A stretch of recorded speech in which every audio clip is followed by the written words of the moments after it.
Welcome टेकतंत्रमध्ये आपल्या सगळ्यांचं स्वागत आहे। आजच्या भागात आपल्याला खूप गॅजेट्स आणि भारतात पहिल्यांदाच मायक्रोचिप तयार झाली आहे त्याबद्दल जाणून घ्यायचंय आणि आतापर्यंत माणसांचा मेंदूचा वापर करून खूप टेक्नॉलॉजी माणसांनी विकसित केलाय, पण आता माणसाचा मेंदूच लॅब मध्ये विकसित करण्यात आलाय। चला तर सुरू करूयात।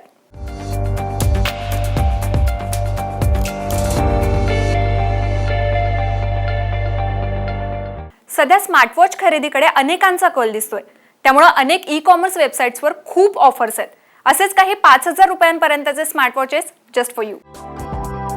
फायरबोल्ट रिंग HD डिस्प्ले यामध्ये देण्यात आलेला आहे। 1.7 इंची इतका आकार असणार आहे। 8 दिवसांचं बॅटरी बॅकअप देण्यात आलंय।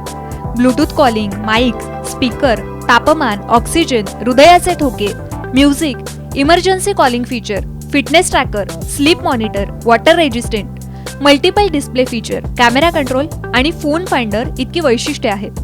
ब्लॅक, ग्रे, बेज, ब्लू आणि रेड या रंगांमध्ये ही वॉच उपलब्ध आहे। 57 ग्रॅम इतकं या वॉचचं वजन आहे, तर याची किंमत ही 4999 रुपये आहे। मॉलिफ सेन्स 500 इन्फिनिटी डिस्प्ले देण्यात आलेला आहे। 1.7 इंच इतका आकार आहे। 3 दिवसाची बॅटरी लाईफ आहे। माइक, स्पीकर, डायलिंग पॅड, तापमान, ऑक्सिजन, हृदयाचे ठोके, fitness tracker, GPS, call, SMS, phone finder आणि वॉटर रेजिस्टंट अशी या वॉचची वैशिष्ट्ये आहेत। ब्लॅक आणि सिल्वर रंगामध्ये हे वॉच उपलब्ध आहे। 130 ग्रॅम इतकं वजन आहे आणि याची किंमत 4599 रुपये आहे। पेबल कॉस्मॉस HD डिस्प्ले देण्यात आलाय। 1.7 इंच इतका आकार आहे। 5 दिवसांची बॅटरी लाईफ आहे। माइक, स्पीकर, तापमान, ब्लूटूथ कॉलिंग, ऑक्सिजन, हृदयाचे ठोके, music, fitness tracker, sleep monitor, water resistant, music control इतकी वैशिष्ट्ये यामध्ये देण्यात आली आहे। Burgundy, space black, cobalt blue या रंगांमध्ये हे उपलब्ध आहे। याचं वजन 50 ग्रॅम इतकं आहे आणि 4299 रुपये याची किंमत आहे। क्रॉसबिक्स ऑरेबिक स्पोर्ट्स IPS डिस्प्ले देण्यात आलेला आहे। 1.3 इंच इतका आकार आहे। 10 दिवसांचं बॅटरी बॅकअप आहे। ब्लूटूथ कॉलिंग, माइक, स्पीकर, तापमान, नोटिफिकेशन अलर्ट, हृदयाचे ठोके, music, fitness tracker, sleep monitor, water resistant, music control आणि फोन फाइंडर एवढी वैशिष्ट्ये आहेत। ग्रेफाइट ब्लॅक आणि ब्लू हे 2 रंग यामध्ये उपलब्ध आहेत। 180 ग्रॅम इतकं वजन आहे आणि 4499 इतकी किंमत आहे। झेब्रॉनिक झेब फिट 422 TFT डिस्प्ले यामध्ये देण्यात आलाय। 1.2 इंच इतका आकार आहे। 5 दिवसांची बॅटरी लाईफ आहे। माइक, स्पीकर, ब्लूटूथ कॉलिंग, तापमान, नोटिफिकेशन अलर्ट, ऑक्सिजन, हृदयाचे ठोके, pedometer, weather report, fitness tracker, sleep monitor, music control आणि वॉटर मॉनिटर इतकी वैशिष्ट्ये आहेत। ब्लॅक, ग्रे आणि सिल्वर रंगामध्ये हे घड्याळ उपलब्ध आहे। 60 ग्रॅम इतकं त्याचं वजन आहे आणि किंमत ही 3999 रुपये इतकी आहे। सॅमसंगला भारतात आपल्या नवीन फोल्डेबल स्मार्टफोनसाठी जबरदस्त प्रतिसाद मिळालाय। सॅमसंग लवकरच Z Fold 3 हा नवीन फोन लॉन्च करतोय आणि त्याचं प्री बुकिंग पण जोरात सुरू आहे। कसा असेल हा फोन? Let's check out.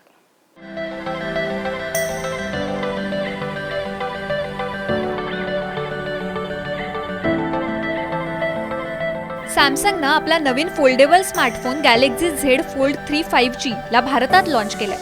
हा फोन आकर्षक डिझाईनसह येतो। ज्यांना इतरांपेक्षा वेगळा स्मार्टफोन हवा असेल ते हा फोन नक्कीच खरेदी करू शकतात। Phone Phantom black, Phantom green आणि फॅन्टम सिल्वर रंगात येतो। यामध्ये रिफाईन फिनिशिंग देण्यात आली आहे। या फोल्डेबल स्मार्टफोनवर पहिल्यांदाच S Pen द्वारे लिहू शकता आणि स्केचही बनवता येणार आहे। फोन IPX8 वॉटर रेजिस्टंट आहे। Samsung Galaxy Z Fold 3 5G स्मार्टफोनमध्ये 7.6 इन्फिनिटी फ्लेक्स डिस्प्ले देण्यात आलाय। मेन आणि कव्हर स्क्रीन दोन्हीवर super smooth 120 hertz adaptive refresh रेटसह स्मूथ स्क्रोलिंग आणि क्लिक डिव्हाइस इंटरॅक्शन अनुभव मिळेल। युजर्सला मेन स्क्रीनवर व्हिडिओ कॉलिंग दरम्यान नोट्स लिहिणं, ईमेल वाचणं, टू डू लिस्ट चेक करता येईल। युजर पेनसह क्रिएटिव्हिटी आणि प्रोडक्टिव्हिटीही वाढवू शकतात।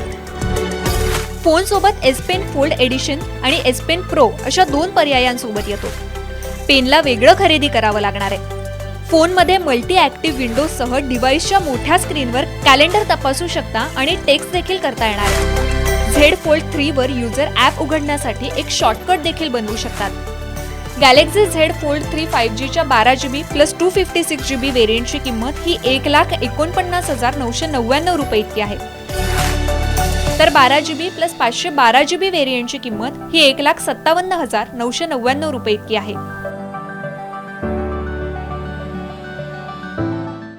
Vivo 53S हा नवा मोबाईल लॉन्च झालाय. त्याचं अनबॉक्सिंग केलेलं आहे ऋषराजनी.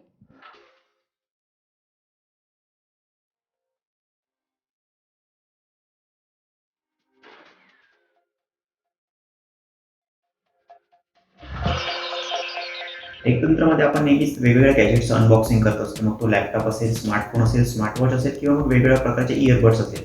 आजच्या भागामध्ये सुद्धा आपण एका नव्या मोबाईलचं अनबॉक्सिंग करणार. हा मोबाईल आलाय तो म्हणजे विवोचा Y सिरीजमधला 53S. हा फोन 8GB आणि 128GB मेमरी व्हेरियंटमध्ये अवेलेबल झाला. तो फोन नेमका कसा आहे त्याचं आपण अनबॉक्सिंग आज पाहणार आहोत. तर आपण अनबॉक्सिंगला सुरुवात करूया. फोनमध्ये काय बॉक्समध्ये काय दिलं ते बघूयात. बॉक्स ओपन करताच आपल्याला इथे एक मोबाईलची केस दिसते, सोबतच डॉक्युमेंटेशन्स आहे, वॉरंटी पेपर्स आहेत. त्यानंतर आपल्याला एक फोन दिसतोय. फोन बघूया कसा आहे, पण तत्पूर्वी आत बॉक्समध्ये काय काय दिलं ते सुद्धा आपण पाहून घेऊया. बॉक्समध्ये आपल्याला एक चार्जर ॲडॅप्टर दिसतो चार्जिंगसाठी. 18 वॉटचं जवळपास हे चार्जर ॲडॅप्टर आहे.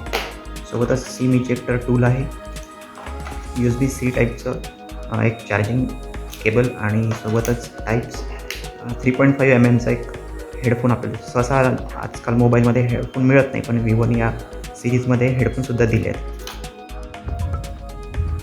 विवो Y53 या सिरीजमध्ये हा फोन आलेला आहे. हा फोन बराच लाईट वेट आहे, जवळपास 190 ग्रॅम वजन आहे. 2 कलरमध्ये हा फोन अवेलेबल झाला आहे.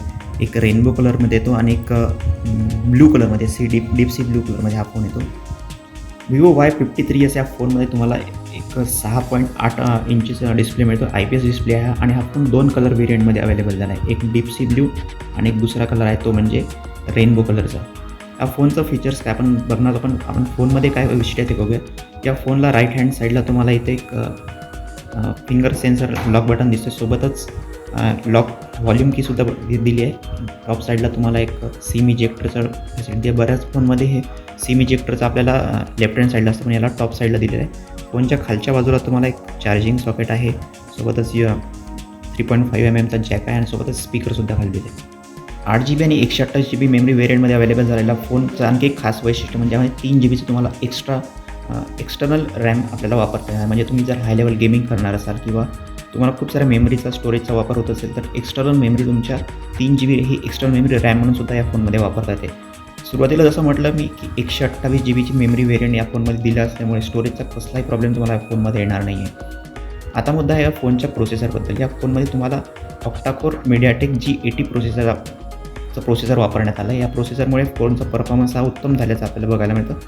गेमिंग असेल किंवा मग तुमचं वेगवेगळ्या प्रकारचे फंक्शन्स असेल किंवा आजकाल व्हिडिओ कॉलिंगचं बरंच प्रमाण वाढलं आहे, झूम कॉलिंगचं प्रमाण वाढलं आहे, त्यामुळे परफॉर्मन्स हा फोनचा महत्त्वाचा भाग ठरतो. त्यामुळे हा प्रोसेसर या फोनसाठी निश्चितच उपयोगी आहे. या फोनचं एक महत्त्वाचं वैशिष्ट्य म्हणजे याचा कॅमेरा. 64 मेगापिक्सलचा ट्रिपल कॅमेरा सेटअप या फोनमध्ये दिला. त्यामध्ये मला 64 मेगापिक्सलचा प्रायमरी कॅमेरा, 2 मेगापिक्सलचा मायक्रो कॅमेरा आणि 2 मेगापिक्सलचा डेप्थ सेन्सर कॅमेरा. सोबतच तुम्हाला फ्लॅशलाईटसुद्धा मिळतो आणि 8 मेगापिक्सलचा तुम्हाला फ्रंट कॅमेरा फोनमध्ये मिळतो. फोनची जी फोटोग्राफी आहे ती उत्तम प्रकारची, चांगल्या प्रकारची क्वालिटी मिळते. आपण त्यातले काही फोटो जर बघितले तर फ्रंट कॅमेऱ्याने काढलेला फोटो आहे, चांगल्या रिझोल्युशन्समध्ये आपल्याला फोन दिसतो आहे. बॅक कॅमेऱ्याने काढलेले काही फोटोग्राफ्स बघूया. आपण 64 मेगापिक्सलने फोटो काढलेले आहेत.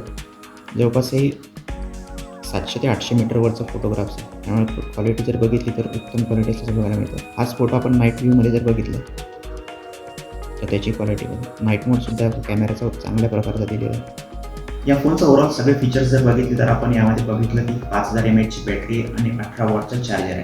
आणि सध्या मार्केटमध्ये 5G मोबाईलला मार्केटिंग असताना विवोने हा 4Gमध्ये फोन लॉन्च केला आहे. नेमकं 4G लॉन्च करण्याचं त्यांचं काय कारण असं कळलं नाही, पण नुकत्याच अशी माहिती अशी मिळते की पुढच्या आठवड्यामध्ये या फोनचं 5G व्हर्जन येणार आहे. त्या 5G व्हर्जनसोबत आणखी वेगळे काय फीचर्स देणार आहेत ते आपल्याला बघायचं आहे. पण हा फोन तुम्हाला 5G आणि याच्यापैकी जो त्याचा चार्जर होतो 18 वॉटचा ते जर तुम्हाला आणखी चांगलं मिळालं असेल, जेणेकरून फास्ट चार्जिंगची सुविधा तुम्हाला या फोनमध्ये मिळाली असते, तर हा फोन एकदम चांगला ऑप्शन आपल्याला ठरला असतो. या फोनची मार्केटमध्ये किंमत आहे ती 20,000 रुपये. आणखी अशा वेगवेगळ्या फोनचं आपण अनबॉक्सिंग बघूया पुढच्या काळात. टेक्नॉलॉजी खूप डेव्हलप झाली आहे, पण त्या टेक्नॉलॉजीचा ब्रेन म्हणजे मायक्रोचिप, आणि ती मायक्रोचिप आता भारतात विकसित झाली आहे. त्याबद्दल सांगतोय सम्राट कदम. आपल्या हातातील मोबाईल असो, खिशातील क्रेडिट कार्ड असो किंवा ईव्हीएम मशीन या सर्वांमध्ये वापरण्यात येणारा महत्त्वपूर्ण इलेक्ट्रॉनिक घटक म्हणजे मेमरी चिप्स. माहितीच्या गणनेसाठी किंवा प्रक्रियेसाठी प्रामुख्याने मेमरी चिप्सचा वापर होतो. आपल्या देशातील सर्व इलेक्ट्रॉनिक उपकरणांमधल्या मेमरी चिप्स हे विदेशातून आयात केले जातात, परंतु आता भारतातही या मेमरी तंत्रज्ञानाचं मुहूर्तमेढ रोवण्याचं काम भारतीय तंत्रज्ञान संस्था मुंबई आणि मोहाली येथील सेमीकंडक्टर प्रयोगशाळेने केले आहे. या संशोधनाचा थेट फायदा आपल्या उद्योगांना होणार आहे, त्याचबरोबर येत्या काळामध्ये संरक्षण आणि वैद्यकीय क्षेत्रासाठी याचा मोठा फायदा आहे. IIT मुंबईचे प्राध्यापक डॉक्टर उदयन गांगुली यांच्या नेतृत्वामध्ये संशोधन करण्यात आले आहे.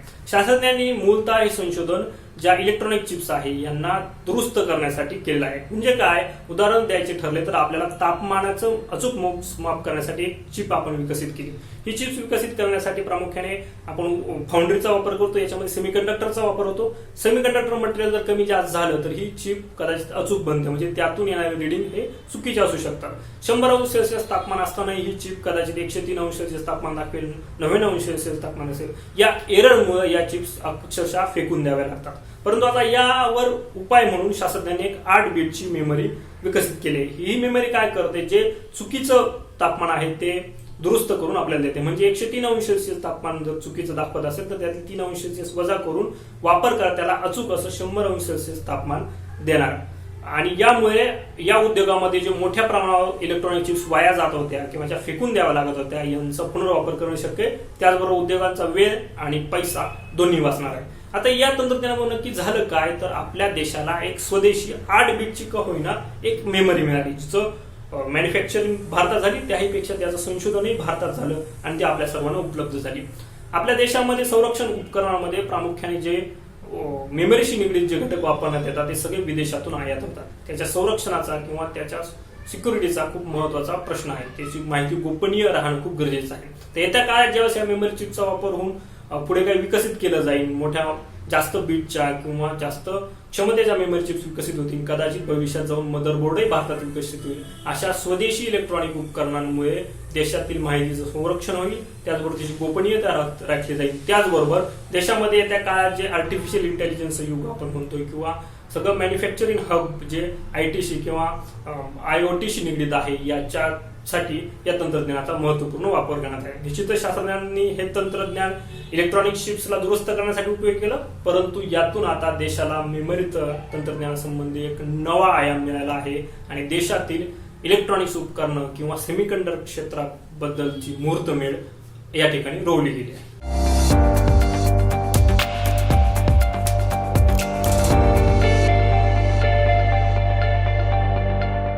माणसाच्या ब्रेनमधून टेक्नॉलॉजीचा ब्रेन तर तयार झालाय, पण आता टेक्नॉलॉजीचा वापर करून चक्क लॅबमध्ये मानवी मेंदू तयार केला जातोय. नेमकं काय होतंय सांगतायत सुरेंद्र पाटसकर. नमस्कार, मी सुरेंद्र पाटसकर. मानवी मेंदू हा समजून घेण्यासाठी अत्यंत किचकट अवयव आहे. या मेंदूद्वारेच आपलं संपूर्ण शरीर नियंत्रित केलं जातं. परंतु कुठलाही प्राणी किंवा मानव जिवंत असताना या मेंदूचा पूर्णपणे अभ्यास करणं हे अजूनपर्यंत शक्य झालेलं नाही.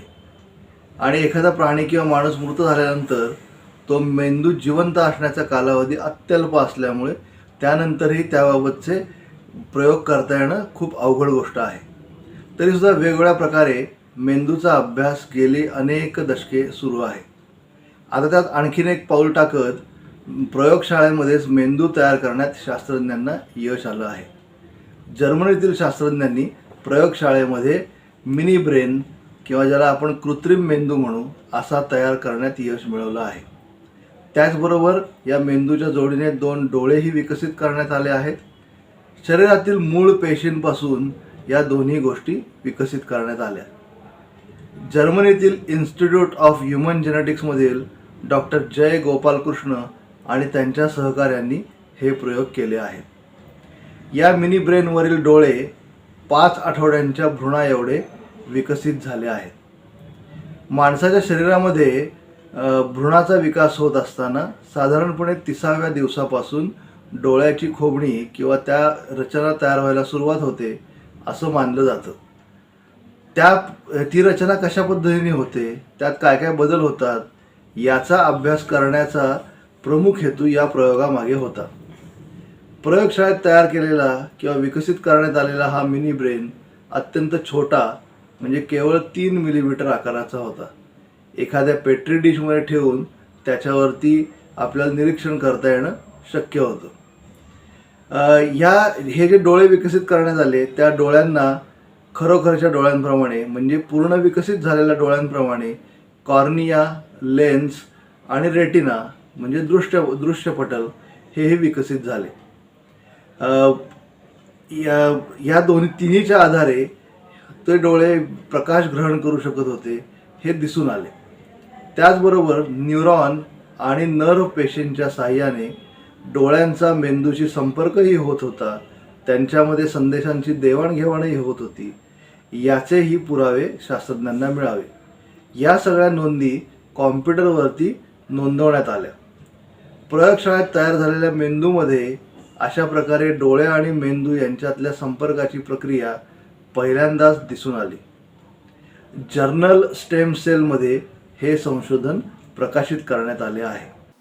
यासह टेक्नॉलॉजीमधील आणखी काही महत्त्वाच्या घडामोडी पाहूया टेकफास्टमधून.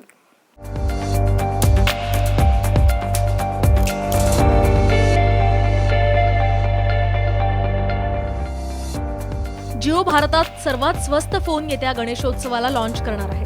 जिओ फोन नेक्स्ट या स्मार्टफोनची प्री बुकिंग भारतात पुढील आठवड्यापासून सुरू करण्यात येणार असल्याची माहिती मिळते. हा स्मार्टफोन गुगल आणि जिओ यांनी मिळून बनवलाय. रिलायन्सच्या जून महिन्यात झालेल्या अॅन्युअल जनरल मीटिंगमध्ये कंपनीचे चेअरमन मुकेश अंबानी यांनी जिओ फोन नेक्स्ट या स्मार्टफोनची घोषणा केली होती. 10 सप्टेंबर गणेश चतुर्थीच्या मुहूर्तावर हा स्मार्टफोन भारतात लॉन्च करण्यात येणार असल्याचं त्यांनी म्हटलं होतं. जिओ फोन नेक्स्ट या स्मार्टफोनची किंमत ही अद्याप सांगण्यात आलेली नाही. फोटोग्राफी, व्हिडिओ शूटिंग करणं आदींसाठी तसंच संरक्षण विषयक कामांसाठी अलीकडे ड्रोनचा वापर केला जातो. परंतु आता ज्याप्रमाणे रस्त्यांवर वाहनांची गर्दी असते तशीच आकाशात ड्रोनची गर्दी पाहायला मिळू शकते. येत्या काही काळात घरातल्या अत्यावश्यक वस्तू देखील ड्रोनद्वारे मिळण्याची शक्यता नाकारता येत नाही. सरकारनं नुकतंच ड्रोन विषयक धोरण जारी केलंय. यात ड्रोन उडवण्याविषयीचे अनेक नियम बदलण्यात आले. यापूर्वी ड्रोनसाठी बरेच नियम होते आणि या धोरणात बरेचसे नियम शिथिल करण्यात आलेलं आता कळतंय.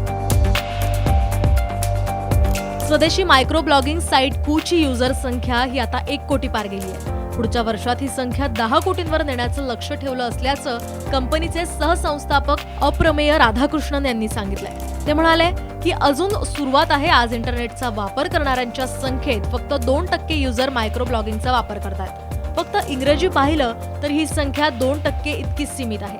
म्हणजे 98% युजरना अजून मायक्रो ब्लॉगिंग नेमकं काय आहे ही कल्पना माहीतच नाहीये आणि याच वर्गावर आम्ही लक्ष केंद्रित केलंय. ट्विटरला स्पर्धा म्हणून कूची सुरुवात झाली असून सुरुवातीच्या 1.25 वर्षात युजर संख्या ही 1 कोटीपेक्षा अधिक झाली आहे. फेब्रुवारी महिन्यातच 85 लाख डाउनलोड झाले. जागतिक कोरोना साथीच्या संकटानं देशातील अनेक छोट्या मोठ्या व्यावसायिकांना मोठा फटका बसलाय. अशा व्यावसायिकांना त्यांचा व्यवसाय पुन्हा सुरळीत करता यावा यासाठी विविध उपाययोजना सुद्धा राबवल्या जातात. सरकारनंही छोट्या व्यावसायिकांना भांडवल पुरवठा करण्यासाठी काही योजना राबवल्यात. याच पार्श्वभूमीवर ई-कॉमर्स कंपनी फ्लिपकार्टनं किराणा दुकानदारांच्या मदतीसाठी एक नवीन कर्ज योजना जाहीर केली आहे. देशातील स्थानिक किराणा दुकानदारांच्या समस्या सोडवण्याच्या उद्देशानं IDFC फर्स्ट बँकेच्या भागीदारीत इझी क्रेडिट नावाचा हा उपक्रम राबवण्यात येतोय. या योजनेअंतर्गत 14 दिवसांपर्यंतच्या कालावधी अंतर्गत 5,000 ते 2 लाख रुपयांचं बिनव्याजी कर्ज दिलं जाणार आहे. Social media platform Facebook voice and video call बाबत नवं टेस्टिंग करत आहे. Voice and video call Facebook ॲपमध्ये ॲड करण्यासाठी हे टेस्टिंग सुरू असल्याचं कळतंय. तर हे फीचर सध्या फेसबुक मॅसेंजर ॲपचा एक भाग आहे. कंपनीनं 2014 मध्ये अधिकृतरित्या मेन फेसबुक ॲपमधून हे फीचर हटवलं होतं आणि आता पुन्हा हे फेसबुक मेन ॲपमध्ये सुरू करण्यात येणार असल्याचं बोललं जात आहे. अनेक देशांमध्ये व्हिडिओ आणि व्हॉइस कॉल फीचर टेस्ट करण्यात आल्याचं फेसबुकनं म्हटलंय. सोशल नेटवर्किंग किंवा फेसबुक गेल्या काही वर्षांपासून क्रिप्टोकरन्सी आणि डिजिटल पेमेंट क्षेत्रात वेगानं धाव घेतली आहे. आता असे मानलं जात आहे की कंपनी येत्या काही दिवसात आपली स्वतःची क्रिप्टोकरन्सी डायम लॉन्च करणार आहे. बुधवारी अमेरिकन मीडिया कंपनीशी केलेल्या संभाषणात फेसबुकच्या एका वरिष्ठ अधिकाऱ्यानं सांगितलंय की कंपनी यावर्षी आपले डिजिटल वॉलेट नोव्ही लॉन्च करेल, ज्यामध्ये क्रिप्टोकरन्सी वापरकर्ते आपली नाणी साठवू शकतील. फेसबुकच्या क्रिप्टो युनिटचे प्रमुख डेव्हिड मार्कस यांनी इन्फॉर्मेशन न्यूज वेबसाईटला सांगितलंय, कंपनीचे अधिकारी यावर्षी डिजिटल वॉलेट नोव्ही लॉन्च करण्यासाठी वचनबद्ध आहेत. नोव्ही कंपनीच्या स्वतःच्या डिजिटल चलन डायम सोबत सुरू करावी अशी त्यांची इच्छा आहे. याच व्यतिरिक्त त्यांनी असंही म्हटलंय की डिजिटल वॉलेट नोव्ही डायमच्या आधी लॉन्च केलं जाऊ शकतं. क्रिप्टोकरन्सी संदर्भातील 8 ॲप गुगलनं प्ले स्टोअरवरून डिलीट केले आहेत. या ॲपबद्दल असा दावा केला जातोय की हॅकर्स या ॲप्सच्या मदतीनं युजरच्या अकाउंटची डिटेल्स लीक करत होते. गुगलनं ही धोकादायक ॲप्स आता डिलीट केली आहेत. बिटफंड्स, बिटकॉइन अशा ॲप्सचा यामध्ये समावेश आहे. तेव्हा तुमच्याही मोबाईलमध्ये जर अशी काही ॲप्स असतील तर तात्काळ ही ॲप्स डिलीट करा. या ॲप्सच्या मदतीनं युजर्सच्या अकाउंटची माहिती लीक झाल्यामुळे मोठा आर्थिक फटकाही बसू शकतो. अत्याधुनिक तंत्रज्ञानाचा वापर करून प्रत्येक शेतकऱ्यास माती परीक्षण आणि पर्यायानं जमिनीच्या आरोग्याविषयीची माहिती मिळावी यासाठी प्रयत्न केले जात आहेत. लवकरच स्मार्टफोनवरच मातीचं आरोग्य समजणार आहे. जमिनीचं आरोग्य तपासण्यासाठी स्मार्टफोनचा कॅमेरा कसा उपयुक्त ठरू शकतो याविषयी आता संशोधन केलं जात आहे. डाऊन टू अर्थच्या अहवालानुसार संशोधकांच्या पथकानं इमेजवर आधारित मातीतील सेंद्रिय घटकांच्या मूल्यांकनाचे म्हणजेच इमेज बेस्ड सॉइल ऑर्गॅनिक मॅटरचे महत्त्वपूर्ण वर्णन केलंय.